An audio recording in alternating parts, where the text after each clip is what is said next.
Boa noite, boa noite, boa noite. Vamos começar a nossa live. Um abraço de perdão. Sejam todos muito bem-vindos. Hoje a gente vai conversar sobre um tema maravilhoso. Estamos chegando no nosso quarto abraço. Vocês aceitam um abraço de perdão? Bem gostoso? Eu espero que vocês estejam aproveitando os abraços que nós tivemos até esse momento. Pessoas muito especiais que eu tenho conseguido mobilizar, convidar para vir até aqui para conversar com todos nós. E eu me sinto muito, muito feliz, né, de ter a companhia dessa turma maravilhosa. E hoje a gente vai receber a visita da Rosana de Rosa, que é uma pessoa que chegou muito recentemente na minha vida, embora seja uma amiga super próxima e super querida do Rossandro Klinger. Eu acho que ele até conhece ela há mais tempo do que a mim, e a gente nunca tinha se esbarrado, a gente nunca tinha se encontrado. E desde então já fizemos algumas lives. É uma pessoa que tem uma experiência profunda em perdas e lutos. Ela tem uma história bastante delicada que eu vou deixar que ela mesma apresente para vocês hoje. E ela tem esse projeto. Aliás, todos vocês, se quiserem conhecer, aqui no Instagram é @projeto acolher perdas e lutos, tá? Então ela é uma pessoa realmente maravilhosa e que tem muito aí para contribuir para o nosso tema de hoje. Já vou avisar vocês que eu realmente hoje tenho esse objetivo, como nesses 7 dias todos, de explicar para vocês como que são esses passos dos abraços, desse grande abraço à sombra que eu estou propondo e trazendo, que é o mesmo nome do meu livro. E nesses abraços a gente tem um certo caminho para a gente compreender como que a gente consegue chegar nesse estado interior. Então eu não consigo acompanhar, tá, as mensagens, os comentários, e nesses primeiros 40 minutos eu vou deixar aqui aberto para que vocês possam mandar coraçãozinho, para que vocês possam comentar entre vocês. Às vezes a gente gosta, né, simplesmente de participar, de colocar uma palavrinha aí pro grupo todo, então para que fique movimentado, mas eu realmente não tenho como acompanhar, porque senão eu perco o fio da meada dessa apresentação que eu tô preparando com muito carinho para vocês, tá? Peço a contribuição e a compreensão. E quando a Rosana de Rosa chegar, às 9h40, aí eu vou fechar os comentários para que a gente possa ver o rostinho dela. Tá bom? Bom, então vamos começar. Dados esses primeiros avisos, a gente vai falar hoje sobre esse quarto momento fundamental desses 5 estágios do abraço à sombra. A gente vai fazer 7 abraços, porque outras 2 compreensões são importantes que a gente vai fazer no sábado e no domingo, né? Mas amanhã é o passo que fecha a parte terapêutica, né? E os outros 2 últimos passos vão ser passos mais explicativos. E esse passo de hoje, a gente já passou pela fase do alívio, onde eu deixo escorrer, onde eu deixo passar por mim aquela tristeza, onde eu admito para mim mesma e peço ajuda e peço apoio para minha própria Daniela adulta, né? E vocês, para cada um de vocês, o seu eu adulto vai dar um apoio para a sua criança, né? Que a sombra, numa instância um pouco mais aprofundada, é a nossa criança ferida, né? Então, nesse primeiro abraço, a gente viveu um momento de alívio. No nosso segundo abraço, a gente viveu um momento de validar a nossa dor, ao invés de a gente se desfazer dela e achar que ela não estava ali, que é bobagem, que é tolice, que é fraqueza, né? Que é mimimi. A gente vive um processo de validar em nós mesmos a nossa sombra, a nossa dor, essa defesa psíquica infantil, né? Aí a gente teve ontem o terceiro momento, o terceiro abraço, que é aquele momento em que eu começo a chamar essa minha criança que já está um pouco mais calma, um pouco mais nutrida, ela se sentiu vista e amada e aceita nos 2 primeiros passos. E aí eu começo a chamá-la a um olhar novo, a poder olhar para o também, para a dor do outro. Sempre nos nossos conflitos e nas nossas dores diante da vida, a gente está em relação com alguém, ou com alguma situação, ou com alguma circunstância. Então, como que eu consigo olhar para essa situação e para essa circunstância, tendo uma postura, né, de empatia, que foi o nosso abraço de empatia que a gente viveu ontem com o Jaime Ribeiro, né? E hoje a gente vai viver o nosso abraço de perdão.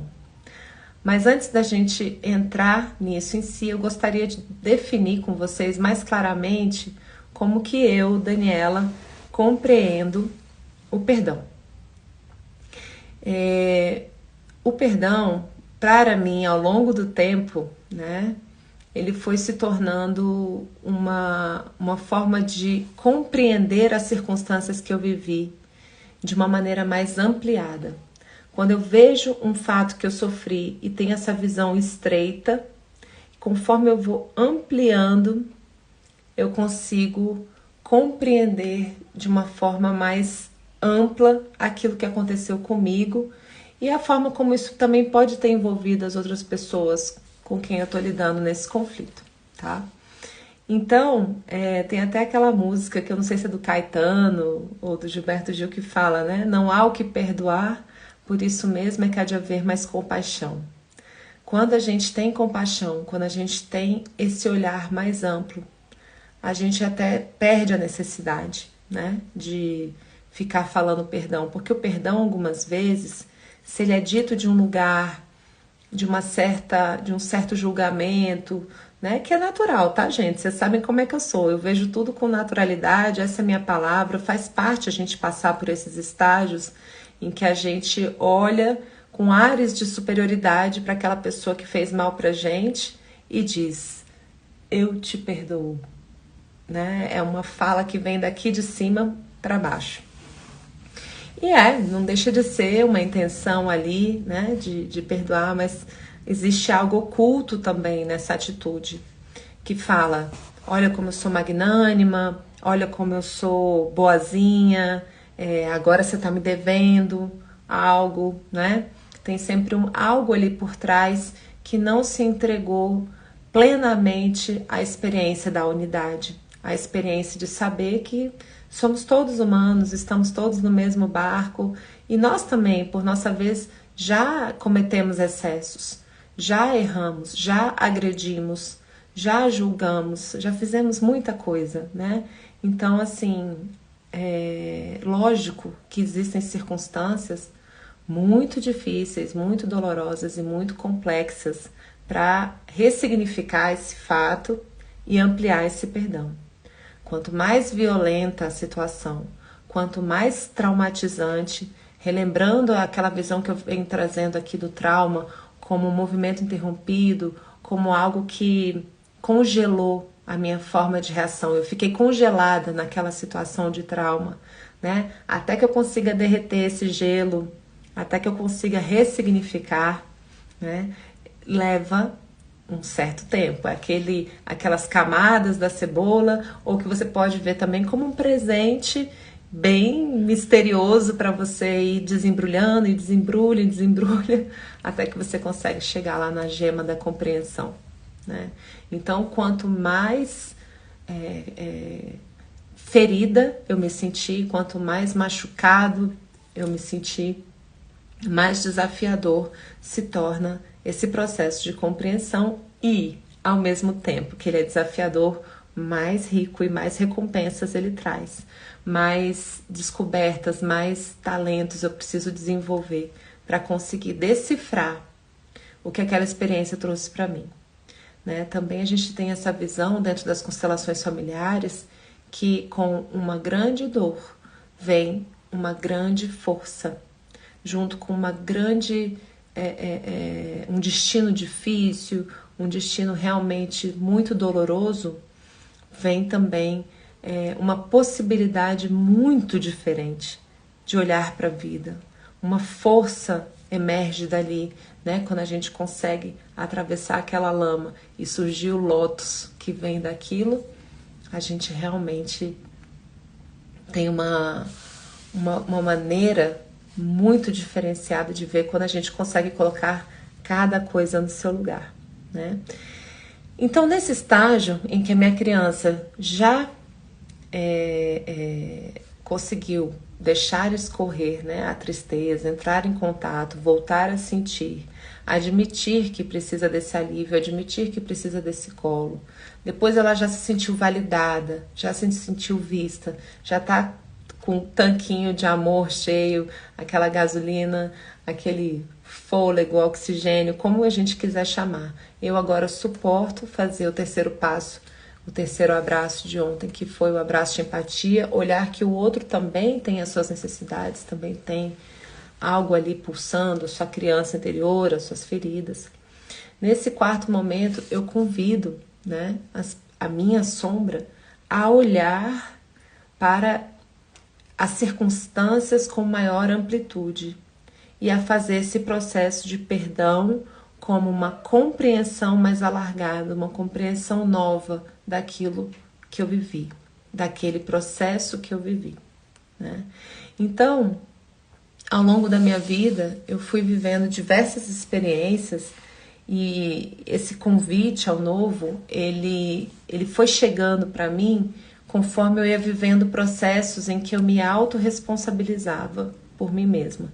Lógico que as gradações dessa autorresponsabilidade, elas são muito suaves, elas vêm aos poucos. A gente não consegue se autorresponsabilizar assim plenamente de uma hora para outra. Como eu comentei numa dessas lives anteriores, quando a gente não consegue colocar o pé no chão, né, da nossa realidade, a gente fica flanando por aí, né? A gente fica realmente... Porque dói demais pisar no chão. Então a gente vai pisando, pisa primeiro um dedinho, depois pisa outro e vai chegando devagarzinho, a gente vai voltando para aquela circunstância que nos causou aquela dor, aquele congelamento, com um profundo respeito, né? E respeitando o nosso tempo, o nosso ritmo, a nossa possibilidade. Mas quanto mais eu me autorresponsabilizo, quanto mais eu falo, ok, o que tem aí para mim também, porque eu acredito que se isso está chegando a mim, né, isso tem um endereço certo, isso tem algo que, mesmo que não seja fatalista, quem não acredite nesse sentido da gente atrair as coisas, ok, já que chegou, eu vou fazer um bom aproveitamento disso. Já que chegou, eu vou tirar a maior força que eu posso tirar dessa circunstância. Então, independente disso ser, tinha que ser assim, a gente sempre pode fazer do limão uma limonada, né? E às vezes em situações muitíssimo dolorosas, né? Então, conforme eu fui me autorresponsabilizando, me convidando a sair daquele processo de me sentir vítima das pessoas, vítima da vida, vítima das circunstâncias, eu fui conseguindo ampliar essa minha visão e falar, ok, né, vamos ver qual que é o telegrama de hoje que o universo está me enviando para eu poder aprender um pouco mais, para eu poder ter uma visão um pouco mais nítida e mais generosa sobre mim mesma e também sobre as circunstâncias que eu vivi lá fora, porque o auto-perdão, ele é o perdão menos fácil da gente se dar.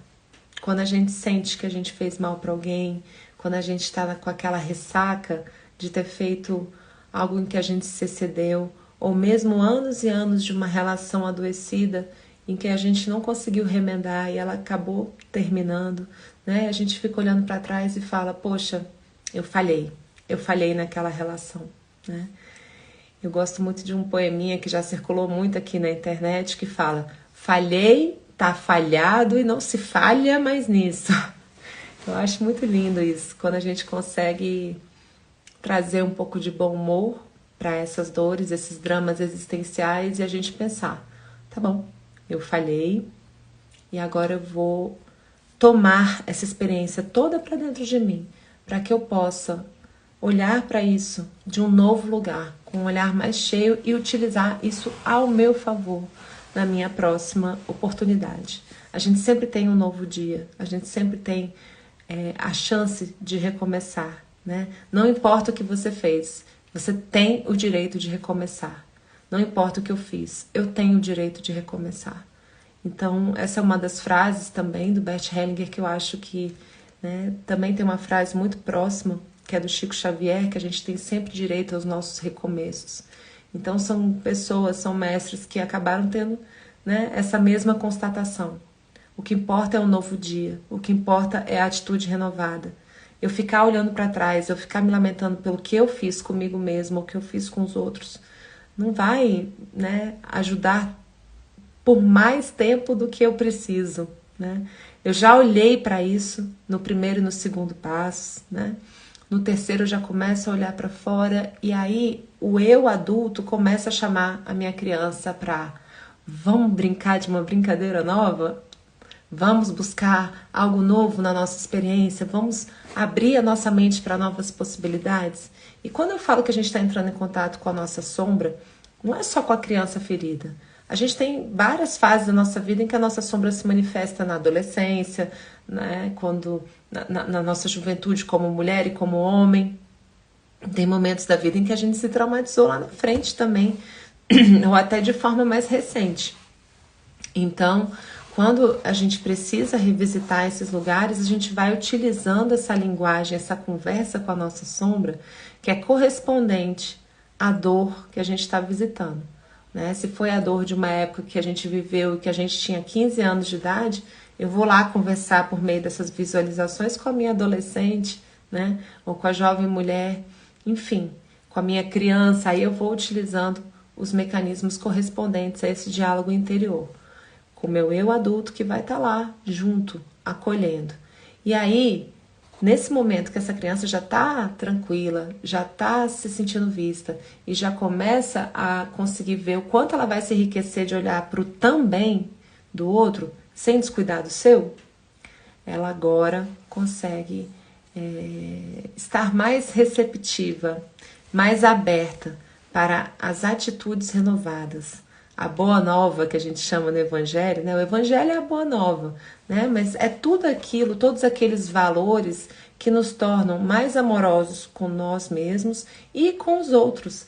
Se uma pessoa, por exemplo, não tem um sistema de crenças espirituais ou religiosas, ela pode tomar para si, por exemplo, a Convenção dos Direitos Humanos. O que eu quero para mim, eu quero para o outro. O que eu quero para o outro, eu quero para mim.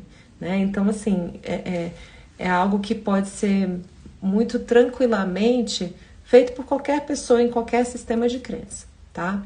Então, quando eu tenho uma atitude renovada no sentido de convidar a minha sombra, a minha criança, ou qualquer que seja a expressão dessa sombra em mim, para essa atitude de mais amor comigo mesma e mais amor com o outro, isso aí passa por diversas propostas. No meu livro, eu tenho um capítulo inteiro chamado Infância Espiritual, que é o segundo capítulo do livro, o terceiro capítulo também que fala a respeito a mim mesma e respeito ao processo dos outros, né? O livro todo, ele traz diversas chaves e compreensões que foram se apresentando ao longo da minha vida, por meio dos meus estudos filosóficos, espirituais e terapêuticos, que foram alargando essa minha compreensão da vida. E eu resumi neles todos essa visão do perdão, né? E para que eu possa dar esse passo de perdão, vem esse ingrediente inicial bem importante, que é a autorresponsabilidade. Então, eu vou pedir licença a vocês para poder acessar. Quem tiver o meu livro também, essa aqui é a segunda edição. Mas, na segunda edição, está na página 63, é um texto chamado 5 Chaves para o Perdão. Nesse texto, eu trago essas 5 chaves que eu acho que vale muito a pena a gente conversar aqui. A primeira delas é: ninguém dá o que não tem ainda. Lá no nosso primeiro abraço eu falei bastante desse ainda, como algo que o nosso amor em movimento, aquelas nossas infantilidades, os nossos aindas. Eu ainda não vejo de forma ampla aí. Eu ainda faço uso desse recurso limitante. Eu ainda tenho essa crença. Só que o ainda, ele traz uma sensação de movimento. Mostra que eu estou indo para algum lugar. Então, conforme eu vou lidando com isso dentro de mim, eu vou ampliando o meu repertório de reações. Então, ninguém dá o que não tem ainda. É uma chave que nos convida a olhar para aquela pessoa que nos fez algum tipo de agressão e que a gente se sentiu atacado e que a gente sente necessidade de olhar com esse olhar mais amplo do perdão, como alguém que muitas vezes está se relacionando com o mundo daquele jeito porque não tem ainda algo diferente para dar. Esse ainda é muito importante porque nos mantém numa posição de humildade e de humanidade com essa outra pessoa. Porque se eu viro e coloco essa pessoa como alguém que não presta, esse aí não presta mesmo, esse aí nunca vai mudar, né? Eu já me coloco num patamar de julgamento e que não favorece a reconciliação. E eu não estou nem falando que você precisa se reconciliar ou falar novamente com essa pessoa na sua vida. É a reconciliação minha com aquele fato. É a reconciliação minha com aquilo que eu vivi para que eu possa descongelar e voltar a fluir nas minhas relações. Então a gente se reconcilia com o outro para a gente mesmo, para o nosso uso, para que a gente possa ficar disponível novamente a uma relação, para que a gente possa ficar aberto de novo e descer para o play de novo, porque é muito bom estar no mundo de relacionamentos. Eu falo de relacionamentos de todos os tipos, né? Eu tenho um amigo meu, o Manu, que ele sempre falava assim: Dani, a gente está nesse mundão de Deus é para se relacionar, né? E, obviamente, tem períodos nesse processo aí que a gente quer mesmo sumir, que a gente quer se fechar, que a gente se sentiu tão ferido que a gente não quer descer pro play para brincar, né?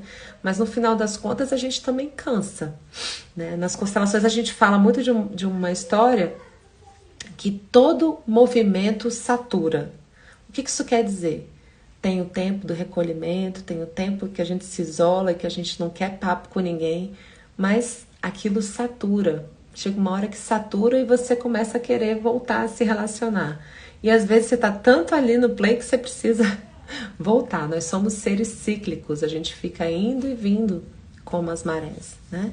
Então, dentro dessa visão de ninguém dá o que não tem, naquele momento eu olho para aquela pessoa com quem eu tive aquela contenda, aquela situação delicada, né? E eu observo essa pessoa como tendo direito aos seus próprios processos evolutivos. Eu tenho meu ritmo de evolução e essa pessoa tem o ritmo de evolução dela. E eu não tenho nada a ver com isso. Eu não sou ninguém para falar nada sobre o tempo evolutivo do outro. Eu posso, no máximo, falar sobre o meu próprio, que muitas vezes a gente conhece tão pouco que nem para falar da gente mesmo a gente está tão bem credenciado assim, tem que falar com muita humildade, né? Então eu sinto aquilo que eu vivi, eu não nego a dor que eu estou sentindo, eu estou em contato com a ferida que eu vivenciei com essa pessoa, mas eu também começo a perceber que essa pessoa não tinha algo diferente para dar, tá? E aí vem a segunda percepção aqui, vamos lá. A segunda chave que eu trago a agressão não é pessoal. Vamos ampliar bem essa compreensão. É lógico que é pessoal, porque, num certo sentido, ela me afetou diretamente. Então, nesse sentido, ela é pessoal. Mas quando eu penso na perspectiva dessa outra pessoa, porque eu estou nesse passo de começar a olhar para o outro, analisar a história do outro, eu começo a viver uma situação de perceber que aquela pessoa se relaciona assim com o mundo. Ela se relacionou assim com todos os companheiros dela, com todas as companheiras dele. Ela se relacionou no trabalho de forma agressiva com todo mundo. Não é só comigo, né? Essa pessoa se relaciona assim com o mundo. É uma pessoa que tem essa ferida. Eu não sei se vocês já assistiram um desenho chamado Kirikou e a Feiticeira. Gente, quem não viu, veja, que é um filme assim, pra mim é o melhor filme infantil, que na verdade acho que os pais ficam muito mais encantados, que é o Kirikou e a Feiticeira. e mostra uma mulher que vive, né, nessa floresta. Ela é muito má, ela é muito nervosa, ela é muito vingativa, né? E aí tem o Kirikou, que é, né, o protagonista desse desenho, que ele é um bebezinho pequenininho. A história se dá na África, numa tribo africana. Ele é muito lindo. E aí ele percebe o que aconteceu com essa feiticeira. Ela tá com uma ferida atrás. Ele vê e tem um espinho imenso nas costas dela. Eu não vou dar spoiler não, que é maravilhoso esse desenho. Mas por fim a gente começa a perceber que essa agressão do outro pertence a ele e às vivências que ele teve. E que ela não é só comigo, é a relação dessa pessoa com o mundo. E aí eu vou ler para vocês, eu peço licença, né? É a primeira vez que eu tô fazendo nessas lives isso, mas é porque eu considero esse material muito incrível, que é do Dom Miguel Ruiz, é um livro chamado Os Quatro Compromissos, o livro da filosofia tolteca. Vejam que preciosidade. Se você leva tudo para o lado pessoal, é porque concorda com o que está sendo dito. Ao concordar, todo o veneno passa a fazer parte de você. O que causa o seu próprio envenenamento é o que os toltecas chamam de importância pessoal, expressão máxima do egocentrismo. Nada do que os outros fazem é motivado por você, é por causa deles mesmos. Todas as pessoas vivem em seu próprio sonho, nevoeiro ou mente, inclusive você. Se você aceita o lixo emocional do outro, ele passa a ser seu também. E se você se ofender, a sua reação será defender as suas crenças e criar mais conflitos. Então, se você fica bravo comigo, eu sei que está lidando consigo mesmo. Eu sou somente uma desculpa para você se irritar e fingir que não tem medo. Na verdade, a sua braveza é uma expressão do seu medo. Sem medo, não existe motivo para se irritar, brigar ou me odiar. Sem medo, não há motivo para sentir ansiedade, ciúme ou inveja. Essa chave, gente, é uma chave super importante para que a gente possa ir diminuindo. Sabe quando a gente tem uma panela de pressão? Eu gosto muito de usar imagens para auxiliá-los a ir lidando com as emoções. Isso me ajuda muito no meu contexto, né? Então, imagina uma panela de pressão que você aperta o pito e faz psh, sabe? Então, assim, cada uma dessas chaves, quando você revisita um conflito com alguém, vai baixando a pressão. É como se a gente ficasse realmente mais tranquilos e mesmo mais receptivos para a reconciliação, né? Essa segunda chave é uma chave que nos permite perceber que a história não é tão pessoal assim. Embora ela tenha nos atingido de uma forma frontal, de uma forma direta, ela é uma história que, na verdade, tem muito mais a ver com o outro do que comigo, tá? A terceira chave é o que o meu magneto interno está atraindo. Nessa história, né, da gente entender as situações de conflito que a gente vive, né, aí às vezes entra também alguns pensamentos mais espirituais e mais religiosos, que é essa questão dessa lei da atração, que é a forma como eu acredito. Porém, eu gosto sempre de dialogar e criar pontes com as pessoas que têm sistemas de crenças diferentes do meu. E, novamente, eu chamo isso, olha, para quem não acredita que a gente atrai ou não atrai isso, né? Que a gente possa se manter aberto para a possibilidade que cada situação traz uma oportunidade, traz uma riqueza, né? Para o nosso repertório mesmo, de experiências e de aprendizados. Então, assim, dentro dessa proposta do que o meu magneto está atraindo, ainda que não seja algo causal, algo que, eu causei, eu realmente provoquei isso, de alguma maneira aquilo chegou para mim.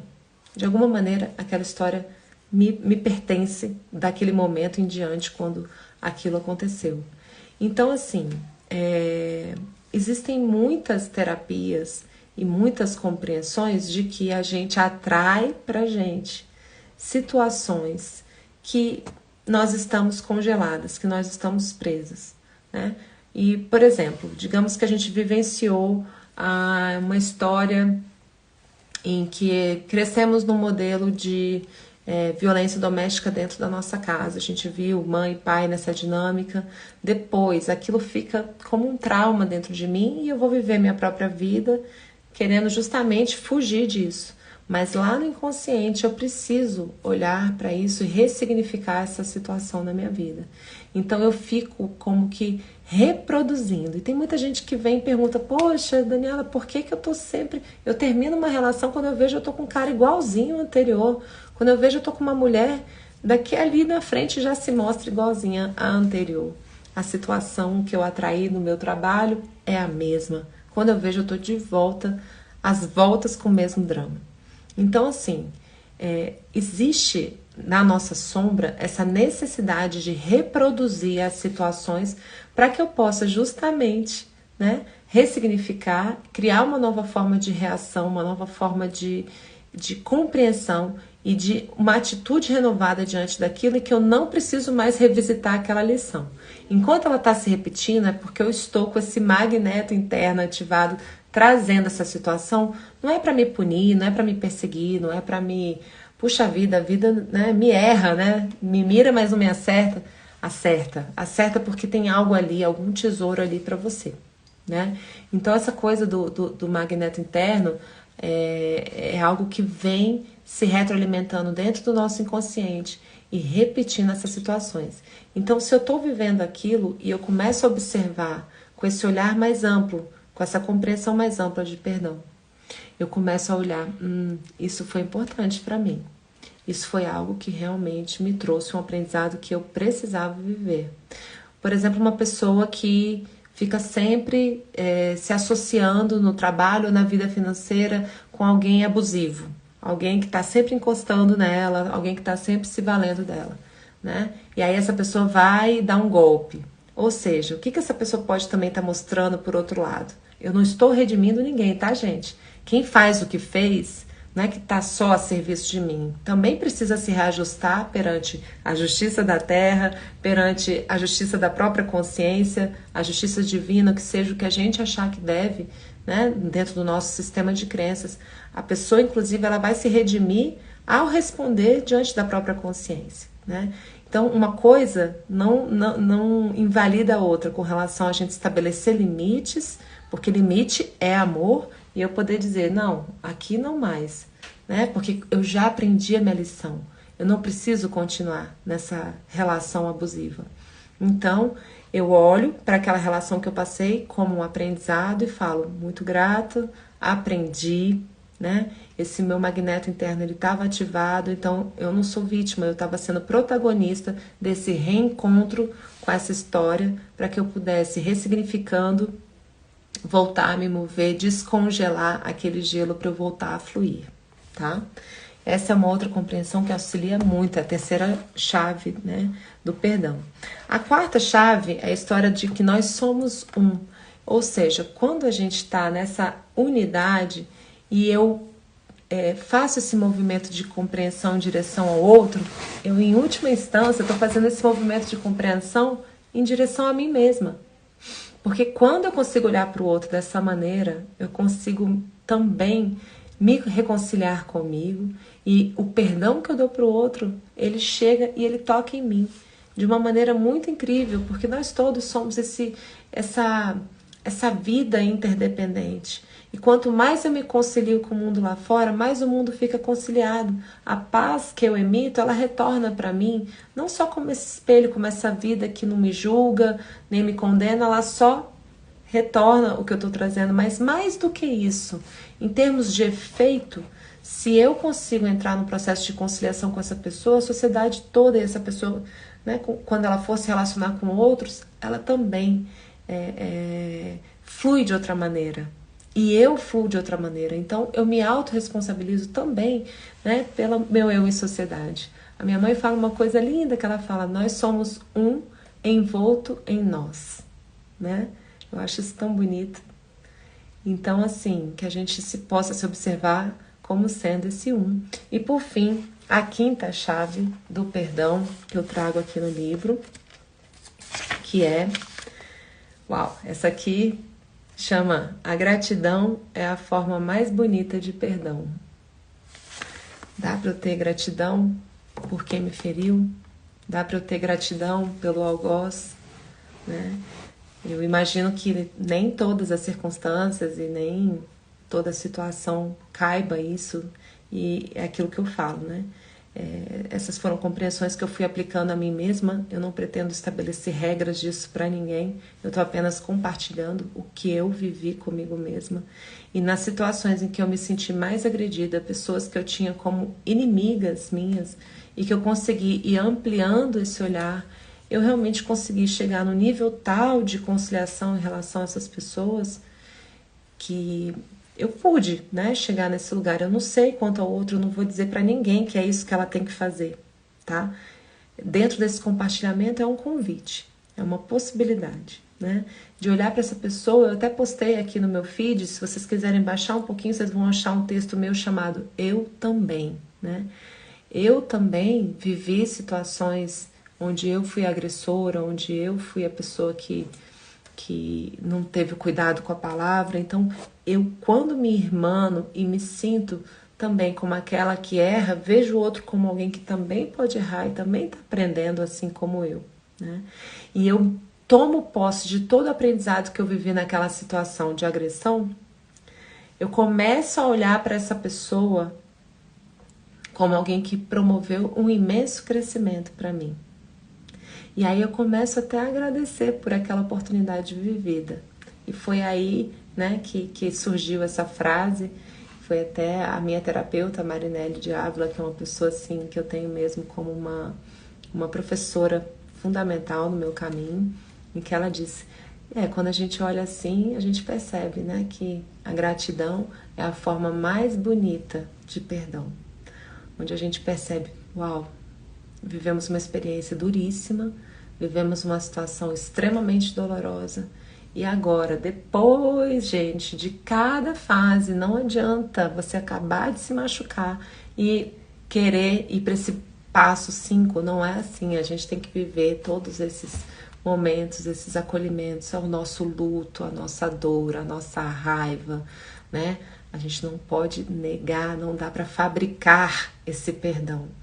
Nós estamos aqui num contínuo. Quem não assistiu os abraços anteriores pode chegar agora e falar: uou, o que é isso, né?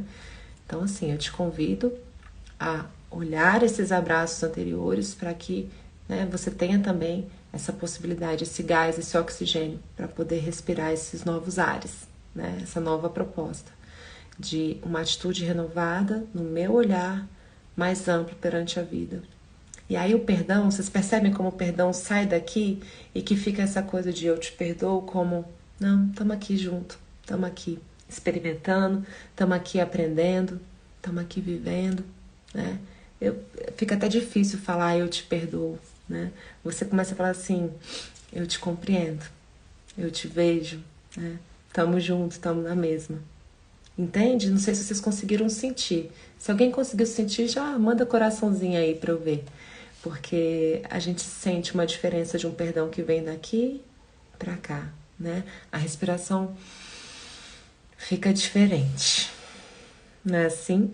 Gente, eu falei num pá. Já são 21h40, acreditem, já tá chegando na hora de convidar a nossa maravilhosa Rosana de Rosa pra gente viver um momento muito lindo com ela, tá?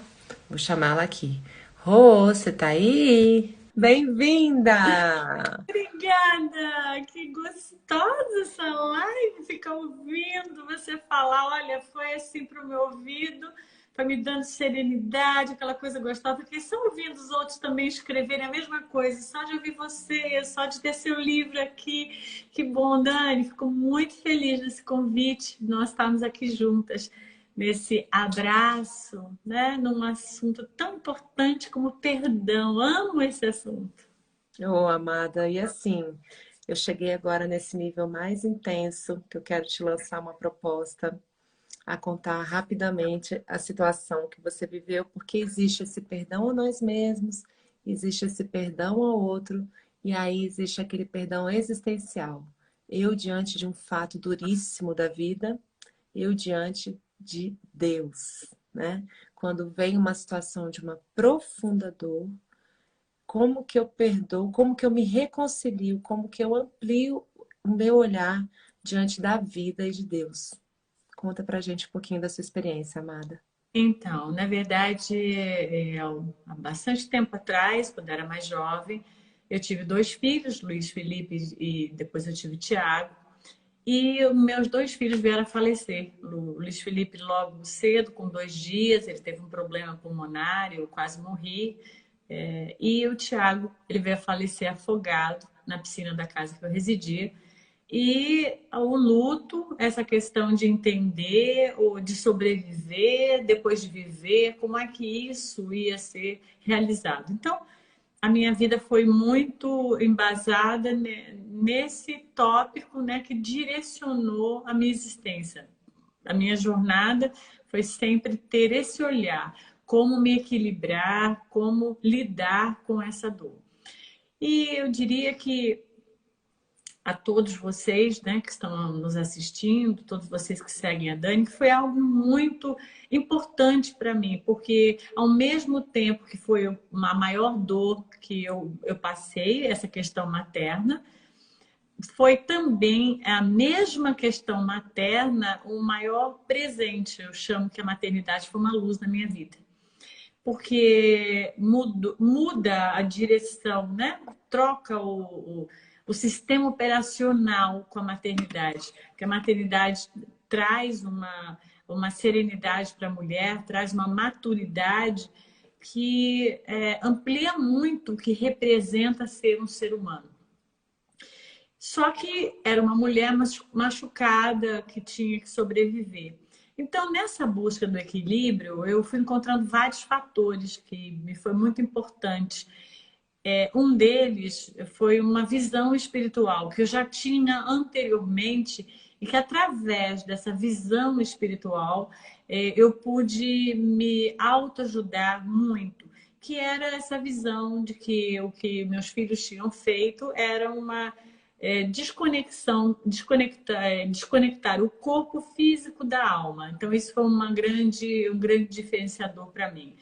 Entender que a morte era um ciclo e dentro desse ciclo havia a fecundação, a gestação, um período de existência, de vida e um período de fechamento desta existência através do que a gente chama de morte, né? A morte, para mim, ela está muito estabelecida dentro do corpo físico, mas como se fosse uma passagem para uma outra dimensão. Aí nem vou entrar no mérito de uma questão religiosa, porque, na verdade, essa visão que eu tenho é um sentimento interno de que nós somos um espírito. Então, isso favoreceu muito para que eu pudesse começar a entender dentro dessa jornada o que representava isso. A segunda coisa que me ajudou profundamente nessa minha jornada foi o Evangelho. Quando eu entendi que Jesus estava ali nos apresentando um Deus misericordioso, amoroso, que cuidava da gente, que era amigo, que era pai, que era qualquer coisa dentro desse contexto, e não alguém que nos castigava, que nos punia, foi profundo para mim, porque dentro de um primeiro momento, a maior parte dos sentimentos das pessoas é que elas estão sendo punidas. Por que eu? Por que Deus fez isso comigo? Por que está acontecendo comigo? Por que meus filhos foram levados? Por que... Então, os porquês, eles são muito dolorosos. Então, entender esse contexto do Evangelho, somado a essa minha visão de que Deus era Pai, eu fui tirando dentro desse período essa ideia de que eu estava sendo punida, ou meus filhos estivessem sendo punidos, ou a vida estivesse me punindo, ou alguma coisa, a vida, a natureza, o universo, qualquer nome. Quando eu saí do contexto da punição, foi um grande alívio, porque aí eu percebi que eu só tinha que lidar comigo, como eu ia lidar, e não como algo externo que me tocava, mas sim como eu, entendendo que meus filhos tinham uma trajetória e que essa trajetória não estava dentro do meu alcance. Aí o outro ponto que foi fundamental para eu lidar com a minha dor foi entender a minha impotência, entender que o meu controle ia até um certo período, até um certo ponto havia o que eu poderia modificar, eu tinha um livre-arbítrio, esse modificar para mim ficou como eu vou lidar com isso é o que eu posso interferir, como? Desesperada, eu vou lidar com serenidade, eu vou lidar buscando recursos, né? Ampliando qualidades, ferramentas, o que que eu vou me utilizar?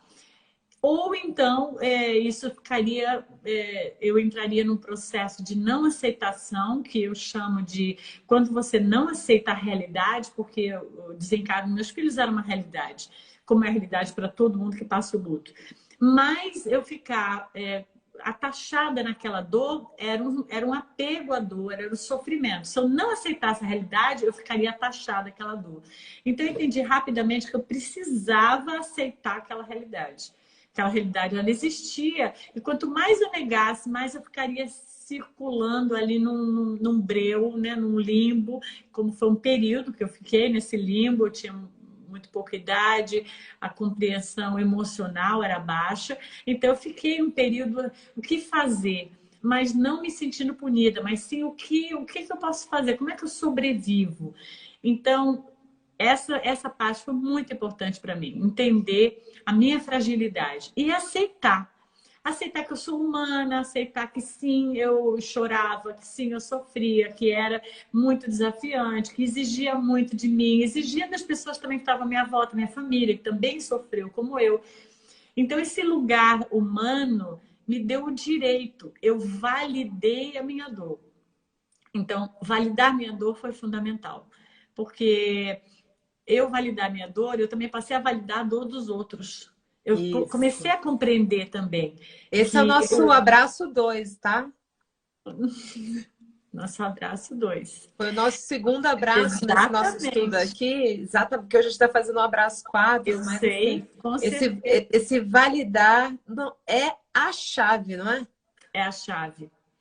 Eu diria que se eu fosse colocar numa ordem, né, como os próprios abraços que você fez, que um foi o validar, esse alívio que você trouxe também do seu primeiro abraço, o alívio foi eu perceber minha humanidade, eu perceber que a vida tinha um ciclo, que aquilo não era contra mim, que aquilo lá era coisa de Deus, assim, é um ciclo. Esse ciclo foi desenhado por uma ideia que via big picture. Eu não consigo, eu vejo fragmentado como ser humano. Então, eu havia uma confiança muito grande dentro de mim nesse Criador, nessa divindade que produziu essa grande foto da vida. Então, eu tinha que imaginar que a minha ideia fragmentada precisava ser ampliada, a minha consciência tinha que ampliar. Mas eu não podia contestar esse idealizador, porque para mim não tinha fundamento. Eu ia ficar rodando em círculos. Então, isso me deu muito alívio.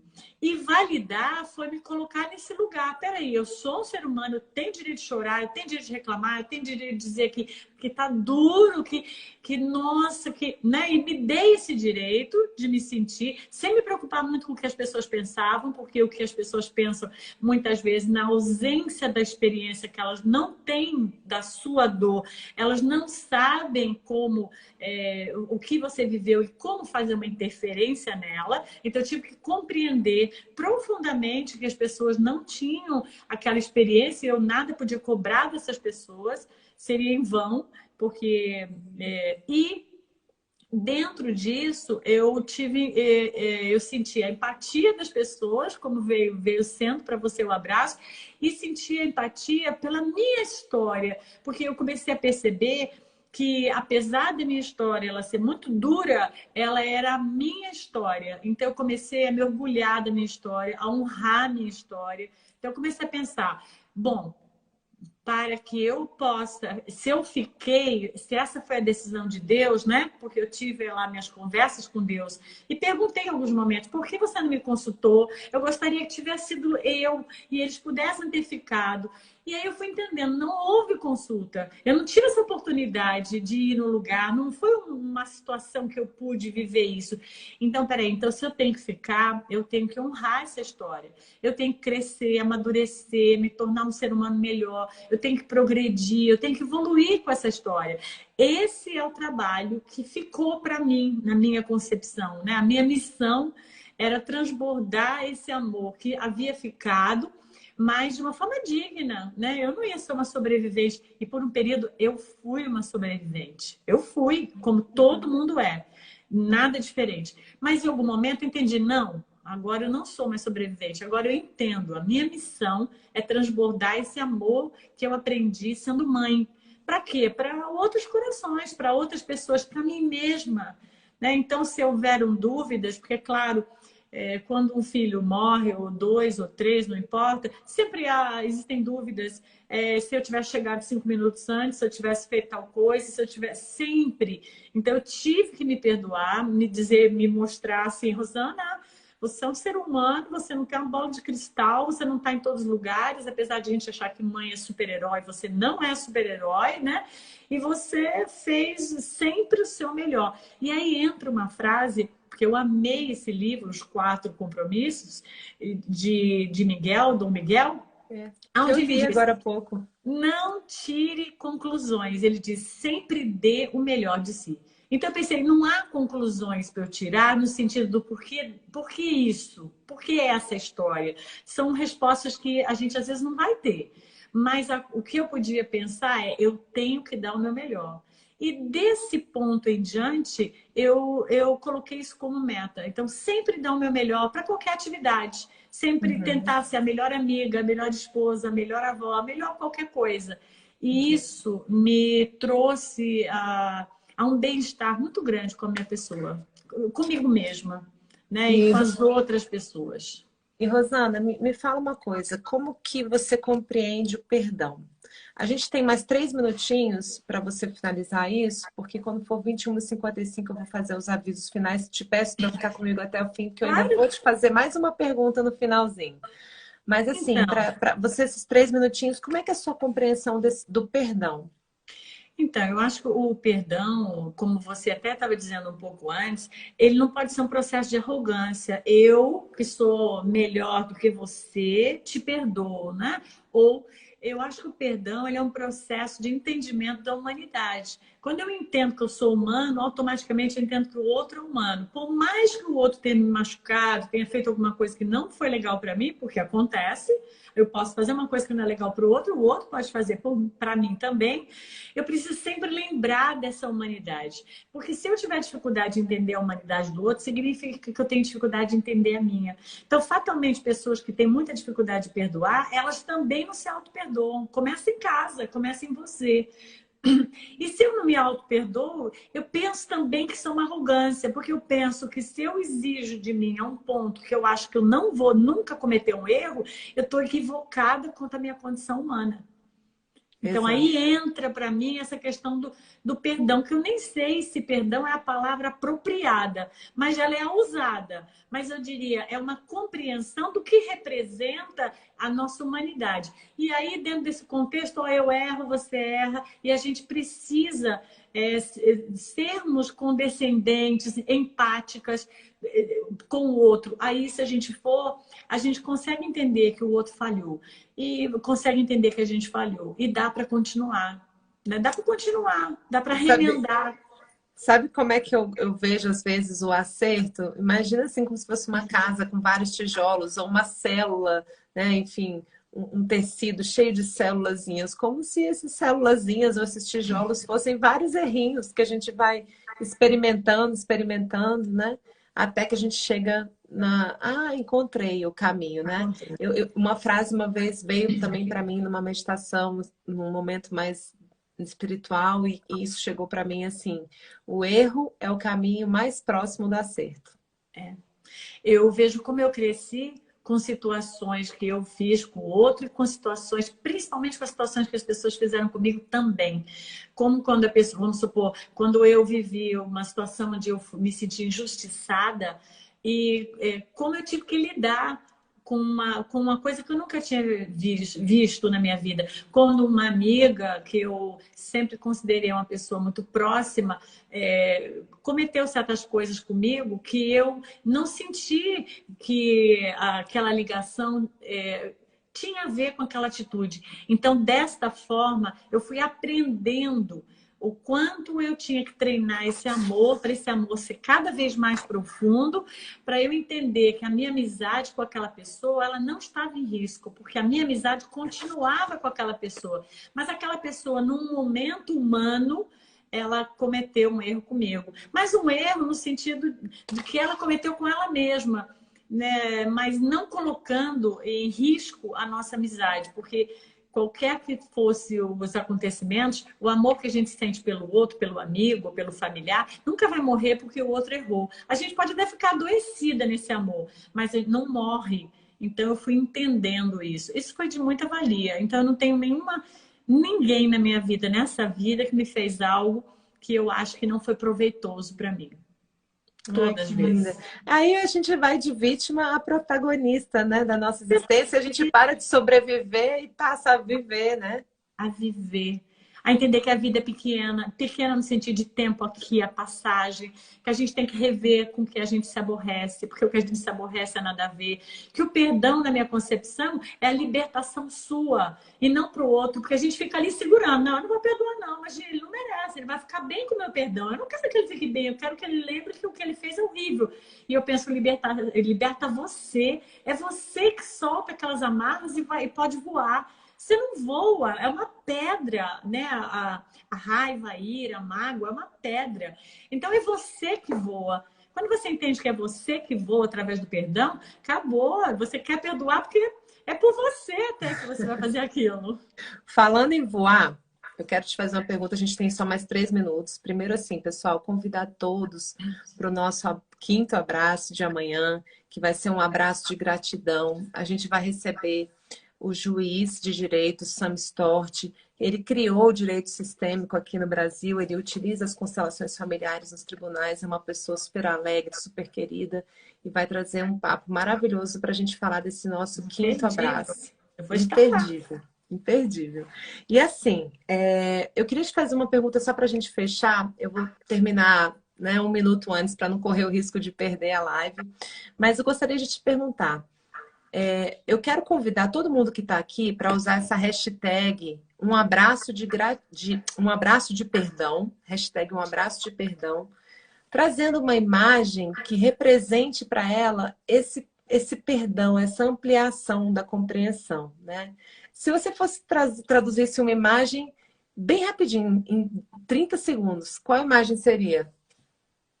Eu acho que a imagem do perdão é esse voo que você se permite e permite o outro, que tem lugar para todos nós, tem lugar para mim e tem lugar para você. E é um lugar que eu não estou mais preocupada, eu não estou mais pisando em ovos com você. Eu entendo que você vai exercer seu direito de liberdade e eu o meu, mas que lá no final nós duas estamos atadas por uma ligação de amor e essa ligação de amor, se nós valorizarmos isso, nunca vai se romper pelos erros que nós vamos cometer uma com a outra. Ótimo. Então, assim, o que eu te convido, Rosana, é colocar uma imagem, né, que represente para você esse perdão, usando essa hashtag, né, um abraço de perdão. E quem estiver Eu, assistindo que quiser fazer isso também, vai ser bem-vindo. a imagem, para mim, seria um campo verde com um céu azul enorme, aonde eu me sentisse junto com você, vocês todos que estão nos assistindo, completamente livres para ser quem eu sou. E Ai, você que poder delícia. ser quem você é. E a gente ali naquele campo, rolando, brincando, dando risada, passando momentos, às vezes, que Vai terminar a aqui. grama pinica, a gente sabe que a grama pinica, mas nós livres ali, né? Livres para mantermos a nossa identidade, sem máscara, sem precisarmos ser aquilo que não somos. Faltam Aí, agora 20 segundos, amada. Vou precisar despedir de você. Gente, um beijo para todo mundo que um assistiu, beijo, tá? querida. Fiquem com Deus e até Obrigada. amanhã às 21 horas. Beijão, Rosana. Beijo, amor. Fica com Deus. Você também.